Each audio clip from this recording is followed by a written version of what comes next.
और आज की जो प्रेस कॉन्फ्रेंस है वो रिगार्डिंग जो एक दुखद हादसा फायरिंग का जो रजौरी में 16 तारीख को हुआ था उसी को लेकर आज की ये प्रेस कॉन्फ्रेंस है। जो हम 5 लोगों का डेलीगेशन जो वहाँ पर उन्होंने विज़िट किया था, रजौरी के में विज़िट किया था।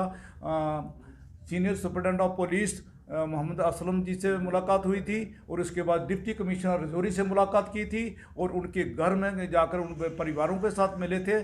और ये देखा, जब परिवारों के साथ मिले, कोई भी उनको देखकर, उन बच्चों की, छोटे छोटे बच्चों की हालत देखकर किसी का भी कलेजा छलनी हो सकता था। इतने गरीब परिवार, रहने के लिए उनके घर भी पके नहीं हैं, इतनी बुरी हालत उनकी है। आज सवाल उठता है कि उनके मुंह में कौन निवाला डालेगा, कौन उनकी देखभाल करेगा। उनकी देखभाल करने का दोनों परिवारों का कोई नहीं है। लिहाजा जो 16 तारीख को एक आर्मी ऑफिसर, पुलिस एडमिनिस्ट्रेशन और डिस्ट्रिक्ट एडमिनिस्ट्रेशन के बीच में जो कंप्रोमाइज़ हुआ था, उस कंप्रोमाइज़ को लेके हम कहते हैं फौरी तौर पर कंप्रोमाइज़ लागू होना चाहिए। जैसे कि उन्होंने आर्मी वालों ने कहा था कि ये जो उनके डिपेंडेंट है, दोनों परिवारों को एक एक को नौकरी मिलेगी और बच्चों को कॉलेज लेवल तक उनकी पढ़ाई का खर्चा उठाएंगे और 1 लाख कंपनसेशन डिस्ट्रिक्ट एडमिनिस्ट्रेशन की ओर से दी जाएगी और सिट कॉन्स्टिट्यूट की जाएगी। आज जो हमारे डायरेक्टर जनरल ऑफ पुलिस है, उनकी डायरेक्शन में एसएसपी जो हमारे मोहम्मद असलम जी, उन्होंने सिट कॉन्स्टिट्यूट की है।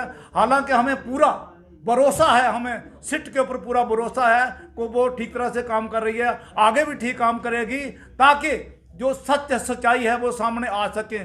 लेकिन इसके साथ मैं ये भी कहना चाहूँगा कि एलजी एडमिनिस्ट्रेशन की ओर से वहाँ पर कोई नहीं गया।